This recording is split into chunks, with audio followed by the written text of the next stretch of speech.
What? I totally did not rearrange my entire bookshelves to give myself a sci-fi section.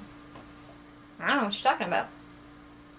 All of the Star Wars books. That is part of what I added to my reading list for the year. And by the time summer rolled around, I thought, it's probably a really good time to get started on that. This summer, I set out a list of the main Star Wars books that I wanted to read, and while I have not yet gotten to all of them, I'm still very impressed with myself because I've gotten around to some that weren't even on the list. So far, I've read 4 Star Wars books, and so this is kind of a video of mini reviews for all of them. First up, Heir to the Empire by Timothy Zahn. Love, love, love this book, which came as a real surprise to me because I read this book years and years and years ago. I had the hardest time getting through it. It took me forever. I did not understand half of it. As I was going through it again, repeatedly, where did that come from? I did not remember half the stuff that was in here. I don't think I even understood half the stuff that was in here.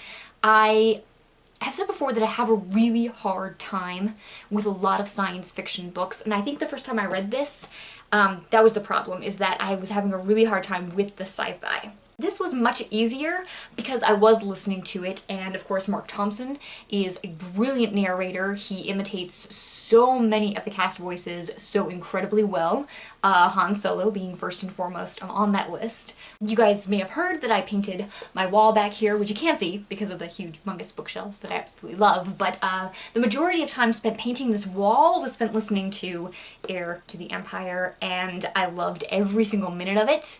Sky Blue shall now always remind me of Skywalker. So I'm gonna wait to actually review this one until I finish the entire trilogy, because I feel like that would be a better way to do it, since I kind of already knew what was gonna happen in this book, although there were a lot of details that I forgot. I did give Heir to the Empire 5 stars because, like I said, it was just really, really good. The Courtship of Princess Leia by Dave Wolverton.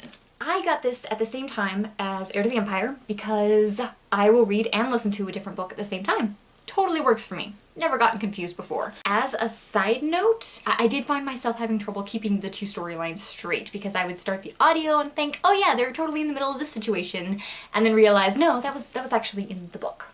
So the main reason that I got this was because I was determined to read through Star Wars. I was gonna read so many Star Wars books. But because I did have that previous unsuccessful encounter with Heir to the Empire years and years and years ago, I was terrified that I was not going to make it through it. That's half the reason why I got it on audio in the first place, is because I know that I can get through audios more easily with books that are more difficult for me to read. So that was half the reason I got it on audio. So from the reviews I'd read, I found out that this was basically kind of a cheesy romance just set in the Star Wars universe. So I thought that would be a great way to break up the possible Star Wars tension that Heir to the Empire might give me. Hardcore science fiction, cheesy romance science fiction. I figured it would be the perfect balance. I could cleanse my palate with one or the other, and they would go great together. It turns out that I really, really, really liked this book, but the funny part is that I liked the cheesy romance side of it a whole lot more than the adventure side of it. A prince from this very, very powerful and very secluded set of planets has decided that he wants to marry Princess Leia. But of course, Han Solo is kind of wanting to marry Princess Leia too, and so half of the story is Leia trying to decide between the 2 guys. And I mean, as a fan, you're going, duh, she's totally gonna choose Han Solo. But Wolverton really makes you anxious. I mean, you know how it's going to turn out, because, I mean, you know that Leia and Han Solo are going to get together. It is inevitable, right? But Wolverton still manages to make you a little anxious, and you love watching every step of this little rivalry that they have. Now, the other half of the storyline takes place on a planet. It is a culture predominantly ruled by females, and part of the reason why the females rule is because they can use the Force. They don't use Force like the Jedis use the Force. They use incantations to basically call it up, and they use it a lot like magic. So they are called the Witches of Dathomir because of the way that they use the Force. And so the other half of the storyline takes place on this planet, which is currently under Imperial rule. and everybody gets trapped on this planet. You've got Luke and Leia and Han and the droids and the Millennium Falcon and the prince who is vying for Princess Leia's hand. So they're all trapped on this planet, they're all trying to get out together, and that was the other half of the story. And like I said, I really, really loved the cheesy romance side. Once they touch down on the planet, it really feels like you completely dropped the romance plot, which is the predominant storyline of the first half of the book, so that felt a little jarring, but I think that it resolved quite nicely. It was not as cheesy and not as... Okay, to be honest, I kind of expected it to be not a great book, just from the reviews that I had read, but I really enjoyed it. It was not as bad as I thought it was going to be. It was very enjoyable, it was kind of cheesy, I totally loved it, and Han Solo did some totally Han Solo-ish things. So that was fun. I believe I gave this one 4 stars, and I would definitely recommend it, especially if you're a Han Solo fan, because, I mean, Han Solo, guys. Han Solo. Tatooine Ghost by Troy Denning. This was another audio that helped me to paint my wall. My beautiful, lovely blue wall. It just makes me so happy. Tatooine Ghost got 3 stars. Honestly, I was expecting something kind of spooky, maybe thriller-ish, because it is called Tatooine Ghost, but that's really not the direction they went with this, so don't be expecting that. This was very fun. It was very much a Han and Leia adventure, as only a true Han and Leia adventure could be. They are attempting to recover a masterpiece of Alderaanian artwork that has survived, but not just because it's a piece of Leia's homeworld. No, of course not. It can't be that simple, can it? Inside the painting are Alliance secrets that cannot get into the hands of the Imperials. And the simple mission turns it into an action-packed adventure. But what I really, really loved about this story is Leia finding out a little about Tatooine's very own pod racing legend, Anakin Skywalker. Until I started listening to this audio, it never really occurred to me that Leia didn't really know their dad. She knew that Darth Vader was their dad, but unlike Luke, who had the entire arc of Return of the Jedi in which he successfully separated the ideas of Darth Vader and Anakin Skywalker into 2 separate people and successfully pulled Anakin Skywalker from the dark side, he had a great arc. He totally handled the fact that Darth Vader was his dad, but Leia? The only time we ever see her interacting with Darth Vader is in the very first movie, when, you know, Darth Vader helps to destroy her homeworld.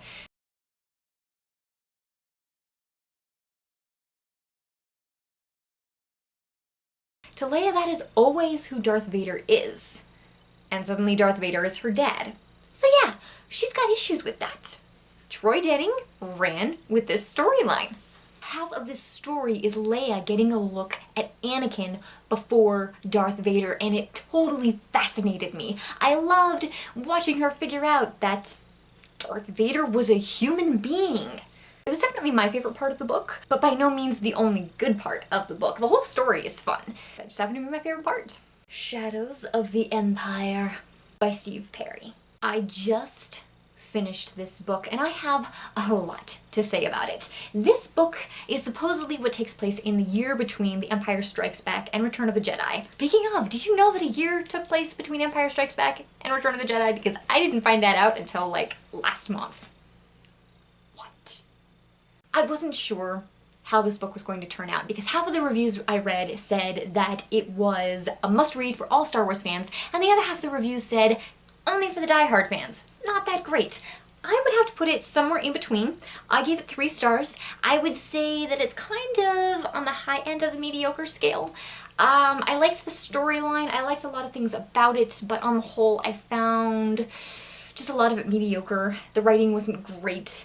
There were things, it felt like it was maybe a very rushed book. Not exactly stellar quality, but it's not crap either. That's what you get for 3 stars.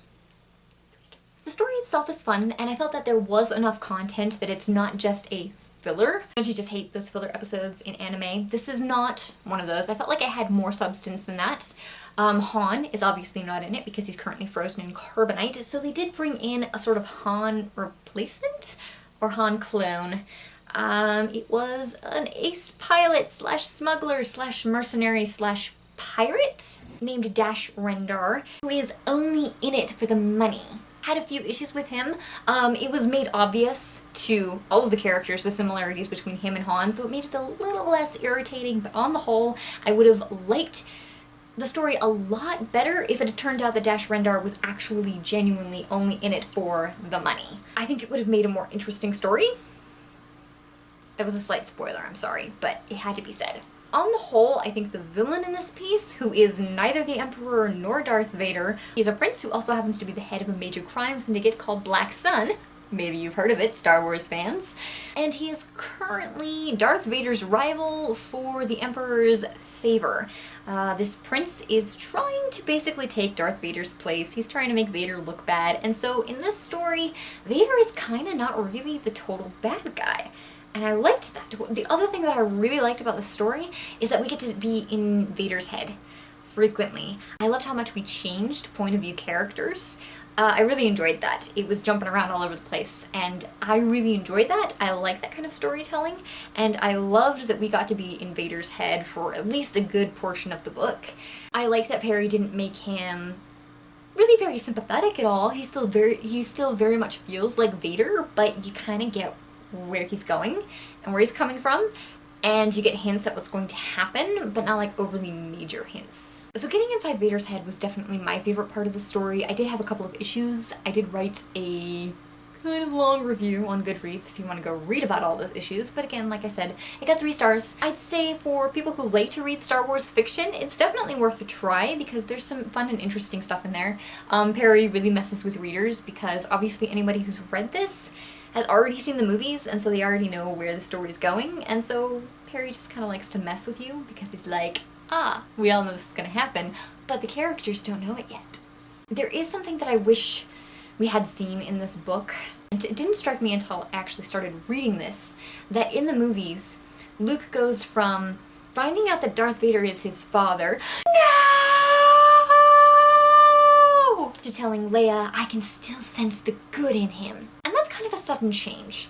So I was hoping that we would get to see some indication of this shift in perspective in Luke, since it does take place in the year in between the movies, and I feel like the ending set up the perfect opportunity for Luke to start sensing some of this possible good inside Darth Vader, and I feel like this opportunity was totally passed up. I was like in the last 50 pages and I'm like, oh my gosh, they're totally gonna do it. This is gonna be so awesome. I'm gonna let out like a fangirlish squeal because it's gonna be so cool. And then the book was over and it didn't happen.